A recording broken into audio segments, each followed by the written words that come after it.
दोस्तों, आज की इस वीडियो में हम बीपीएससी द्वारा आयोजित प्रधान शिक्षक नियुक्ति परीक्षा के डीएलएड विषय के कंटेंट को लेकर के आए हैं। प्रधान शिक्षक की इस परीक्षा में सामान्य अध्ययन के अतिरिक्त डीएलएड विषय से भी प्रश्न पूछे जाएंगे। हमने अपने नोट्स में डीएलएड विषय के टॉपिक वाइज नोट्स के अतिरिक्त सिलेक्टेड ऑब्जेक्टिव क्वेश्चन कलेक्शन को भी इंक्लूड किया है। आज हम हेड टीचर एग्जाम के डीएलएड विषय के मॉडल सेट 1 को देखेंगे, जिसमें हमने डीएलएड के शिक्षण कौशल विषय के सिलेक्टेड 25 क्वेश्चन को इंक्लूड किया है। तो आइए बगैर किसी देरी के हम शुरुआत करते हैं आज के सेशन की। अगर आप भी प्रधान शिक्षक परीक्षा में प्रधान अध्यापक परीक्षा में सम्मिलित होने वाले हैं तो आप हमारे नोट्स को प्राप्त करके कंप्लीट तैयारी कर सकते हैं। हमारा पाठ्यक्रम आधारित यह नोट्स आपकी कंप्लीट तैयारी के लिए सफिशिएंट है। इसे प्राप्त करने के लिए आप हमसे संपर्क करें 7631314948 पर। इस नंबर पर आप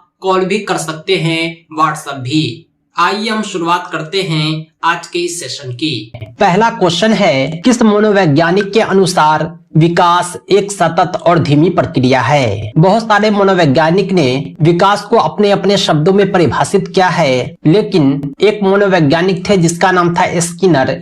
इन्होंने विकास को सतत और धीमी प्रक्रिया कहा है। यानी विकास जो होता है ये लगातार चलता रहता है, वृद्धि की तरह एक लिमिटेड टाइम पीरियड के बाद रुक नहीं जाता, बल्कि जीवन भर चलता ही रहता है। वृद्धि रुक जाती है लेकिन विकास जारी रहता है। क्वेश्चन नंबर 2 है, व्यक्तित्व विकास की अवस्था है। व्यक्तित्व विकास की अवस्था क्या है? 4 ऑप्शन आप देख रहे होंगे। अधिगम एवं वृद्धि, व्यक्तित्व अध्ययन, उपचारात्मक अध्ययन, इनमें से कोई नहीं। व्यक्तित्व विकास की जो अवस्था होती है अधिगम और वृद्धि होती है। सही जवाब है ऑप्शन ए। विकास में वृद्धि से क्या तात्पर्य है? तीसरा क्वेश्चन है, विकास में जो वृद्धि से तात्पर्य होता है आकार, सोच समझ के कौशलों में वृद्धि। नॉर्मली जो वृद्धि होता है वो सिर्फ शरीर के आकार में वृद्धि होता है, लेकिन विकास जो होता है व्यक्ति के सोच में, मानसिक क्षमता में, उसके अंडरस्टैंडिंग पावर में कहीं भी बढ़ोतरी विकास समझा जाता है। एक नाटे आदमी में भी विकास होता है, एक लंबे आदमी में भी विकास स्थिर हो जाता है। यानी विकास और वृद्धि दोनों एक दूसरे से अलग है, लेकिन विकास को हम वृद्धि मान सकते हैं लेकिन वृद्धि को विकास नहीं। नेक्स्ट क्वेश्चन है 4 नंबर, तनाव और क्रोध की अवस्था है। कौन सी अवस्था को तनाव और क्रोध की अवस्था माना जाता है? क्या शैशवावस्था को तनाव और क्रोध की अवस्था मानते हैं? क्या बाल्यावस्था को मानते हैं? क्या वृद्धावस्था को मानते हैं? तनाव और क्रोध इन सब अवस्था में नहीं होता, बल्कि किशोरावस्था जो होता है काफी उत्तेजना का अवस्था होता है, इसमें तनाव और क्रोध पाया जाता है। नेक्स्ट क्वेश्चन है 5 नंबर, बालक का विकास परिणाम होता है। बालक का जो विकास होता है ये उसके वंशानुक्रम और वातावरण दोनों की अंतःक्रिया का परिणाम होता है। यानी सही जवाब हो जाएगा ऑप्शन सी। बालक का विकास उसके माता पिता पर भी डिपेंड करता है, उसके इन्वायरमेंट पर भी डिपेंड करता है जहां वह रह रहा है। आपने देखा होगा किसी खास क्षेत्र के लोग काले हो जाते हैं, किसी खास क्षेत्र के लोग गोरे हो जाते हैं, किसी खास क्षेत्र के लोग नाटे हो जाते हैं। ये सब वातावरण है। और वंशानुक्रम यानी लंबे बाप का बच्चा लंबा होता है, नाटे बाप का बच्चा नाटा होता है। छठा क्वेश्चन हम देख रहे हैं, शारीरिक विकास का क्षेत्र है। शारीरिक विकास का जो क्षेत्र है 4 ऑप्शन आप देख रहे होंगे। स्नायु मंडल को शारीरिक विकास का क्षेत्र माना जाता है। 7 नंबर क्वेश्चन है, श्याम पाठ पर लिखते समय सबसे महत्वपूर्ण क्या है? अगर कोई ब्लैक बोर्ड पर लिख रहा है तो क्या उसकी लिखावट अच्छी होनी चाहिए? क्या लेखन में स्पष्टता होनी चाहिए? क्या अक्षर का बड़ा होना जरूरी है? क्या अक्षर छोटा होना चाहिए? श्याम पट पर लिखने का जो स्किल होता है काफी इंपॉर्टेंट होता है एक टीचर के लिए। श्याम पट पर लिखते समय इस बात का आपको ध्यान होना चाहिए कि आपकी लिखावट अच्छी हो, साफ साफ हो। अच्छी लिखावट में ही आप लिखें। जब लिखावट अच्छी होगी तो लेखन में भी स्पष्टता आ जाएगा। यानी सही ऑप्शन जो है सुटेबल है, ऑप्शन ए है। 8 नंबर क्वेश्चन है, शरीर के आकार में वृद्धि होती है क्यों? शरीर के आकार में वृद्धि होती है यह शारीरिक और गत्यात्मक विकास के कारण होता है। शारीरिक और गत्यात्मक विकास के कारण ही शरीर के आकार में वृद्धि होती है। अगला क्वेश्चन है 9 नंबर, प्याजे के संज्ञानात्मक विकास के अनुसार संवेदी क्रियात्मक अवस्था होती है। प्याजे ने जो संज्ञानात्मक विकास का सिद्धांत दिया था उसमें जन्म से 2 वर्ष की आयु को संवेदी क्रियात्मक अवस्था माना था, क्योंकि इस अवस्था में बालक जो होता है काफी छोटा होता है, उसमें न मानसिक विकास की कमी होती है, उसमें शारीरिक विकास की कमी होती है। उसका जो विकास होता है केवल और केवल एक्टिविटी बेस्ड ही होता है। गतिविधि के आधार पर ही वे क्रिया करते हैं, आगे बढ़ते हैं। इसे ही कहते हैं संवेदी क्रियात्मक अवस्था। क्वेश्चन नंबर 10 है, निम्न में कौन सा कथन सत्य है? लड़के अधिक बुद्धिमान होते हैं, लड़कियां अधिक बुद्धिमान होती है, बुद्धि का लिंग से संबंध नहीं है, सामान्यतः लड़के लड़कियों से अधिक बुद्धिमान होते हैं। अगर हम चारों ऑप्शन को देखेंगे तो आपको समझ में आ रहा होगा कि बुद्धि का लिंग से कोई संबंध नहीं होता। जरूरी नहीं कि लड़के बुद्धिमान हो या लड़कियां। बुद्धि और लिंग यानी लड़के लड़की का होना आपस में किसी भी तरह से संबंध नहीं रखता है। 11 नंबर क्वेश्चन है, परामर्श का उद्देश्य है। परामर्श का उद्देश्य बच्चों का समझना, बच्चों की कमियों का कारण पता लगाना, बच्चों को समायोजन में सहायता करना, ये सब परामर्श का उद्देश्य होता है। अगर आप किसी को सजेस्ट करते हैं, सलाह देते हैं, मशवरा देते हैं, ये आप तभी देंगे जब उसकी कमियां आपको पता हो। ये आप तभी देंगे जब आप किसी एनवायरनमेंट में उसे एडजस्ट करना चाहते हो या आप बच्चे को समझना चाहते हो। यानी ऑप्शन डी जो होगा सही होगा। नेक्स्ट क्वेश्चन है, बच्चों में नैतिकता की स्थापना के लिए सर्वोत्तम मार्ग क्या है? बच्चों में नैतिकता की स्थापना के लिए सबसे जो बेटर होता है वो ये है कि एक शिक्षक का आदर्श रूप में व्यवहार करना। अगर एक शिक्षक आदर्श रूप में छात्रों के साथ व्यवहार करते हैं तो शिक्षक का जीवन उसके लिए एक दर्पण बन जाता है।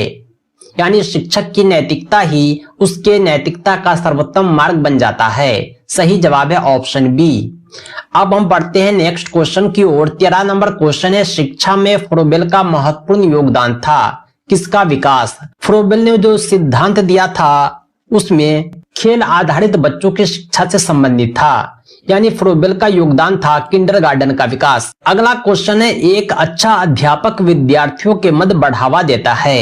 एक अच्छा जो अध्यापक होता है वह विद्यार्थियों के मध्य सहयोग की भावना को बढ़ावा देता है। यानी एक दूसरे के प्रति कोऑपरेटिव होना चाहिए, सहयोग की भावना होनी चाहिए। अगला क्वेश्चन है, शिक्षक का अति महत्वपूर्ण उद्देश्य क्या है? शिक्षक का जो अति महत्वपूर्ण उद्देश्य होता है वो बच्चे का चौतरफा विकास, सर्वांगीण विकास होता है। अगला क्वेश्चन है 16 नंबर, डैश तथा डैश की विशिष्ट अन्योन क्रिया का परिणाम विकास के विविध मार्गों और निष्कर्षों के रूप में हो सकते हैं। वंशानुक्रम तथा पर्यावरण की विशिष्ट अन्योन क्रिया का परिणाम विकास के विविध मार्ग और निष्कर्षों के रूप में होते हैं।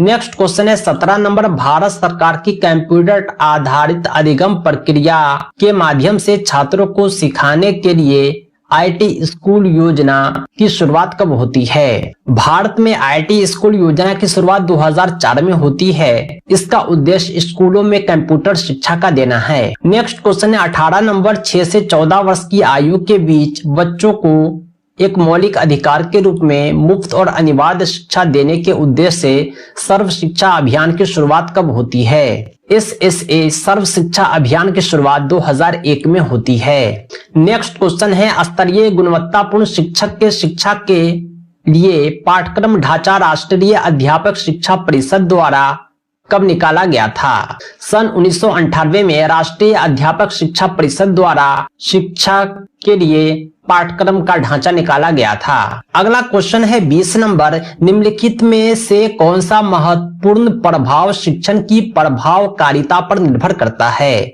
4 प्रभाव दिए हुए हैं जो शिक्षण को प्रभावित करता है। वो ये है कि शिक्षक की विषय की समझ होनी चाहिए। प्रत्येक शिक्षक को अपने विषय की बेहतर समझ होनी चाहिए, तभी ये शिक्षण प्रभावी होगा। शिक्षक की योग्यता से, शिक्षक की लिखावट से, विद्यालय की संरचना से शिक्षण प्रभावी नहीं हो सकता। शिक्षक के अंदर विषय को बेहतर तरीके से पढ़ाने की जो क्षमता है वही शिक्षण को प्रभावी कर सकता है। 22 नंबर क्वेश्चन है, यदि बुलाए जाने पर कुछ छात्रों के माता पिता अभिभावक आकर शिक्षक से नहीं मिलते हैं तो शिक्षक को क्या करना चाहिए? अगर आप अभिभावक को बुलाते हैं पेरेंट टीचर मीटिंग में, अभिभावक नहीं आते हैं तो शिक्षक को चाहिए कि जाकर खुद उनसे मिले। अगला क्वेश्चन है, किसी पठन सामग्री को एक रूप में पढ़ना डैश पढ़ाई के रूप में जाना जाता है।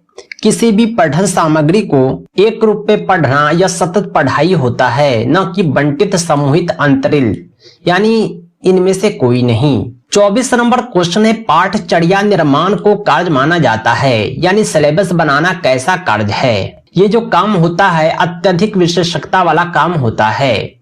बच्चे को क्या पढ़ाना है ये सिलेबस ही डिफाइन करता है। सिलेबस ही उसकी सारी आवश्यकताओं को पूरा करता है। सिलेबस ही उसे उचित मार्गदर्शन देता है। इसलिए सिलेबस तैयार करते समय काफी सावधानी बरतनी होती है। ये मोस्ट रेस्पॉन्सिबल वर्क माना जाता है। लास्ट क्वेश्चन है, विद्यार्थियों की प्रशंसा की जानी चाहिए। विद्यार्थियों की प्रशंसा किस तरह की जानी चाहिए? विद्यार्थियों की प्रशंसा हमेशा लोगों के बीच की जानी चाहिए, क्योंकि जो लोग उसकी प्रशंसा को सुनेंगे वो मोटिवेट होकर के अपने अंदर बदलाव लाना चाहेंगे। इससे पॉजिटिव असर पड़ेगा समाज में और बच्चों का भी हौसला बढ़ेगा। सही जवाब हो जाता है ऑप्शन सी। दोस्तों आज के लिए इतना ही। बीपीएससी प्रधान शिक्षक प्रधान अध्यापक नियुक्ति परीक्षा के संपूर्ण अध्ययन सामग्री के लिए आप हमसे संपर्क करें 7631314948 पर और प्राप्त करें पाठ्यक्रम आधारित कंप्लीट नोट्स, मॉक टेस्ट और हमारे प्राइवेट वीडियोज। आप हमारे नोट्स को पीडीएफ के अतिरिक्त प्रिंटेड भी मंगवा सकते हैं। पीडीएफ नोट्स आपके व्हाट्सएप पर और प्रिंटेड बाय पोस्ट आपके एड्रेस पर भेज दिए जाएंगे। तो दोस्तों आज के लिए इतना ही। बहुत बहुत धन्यवाद। Thanks for watching.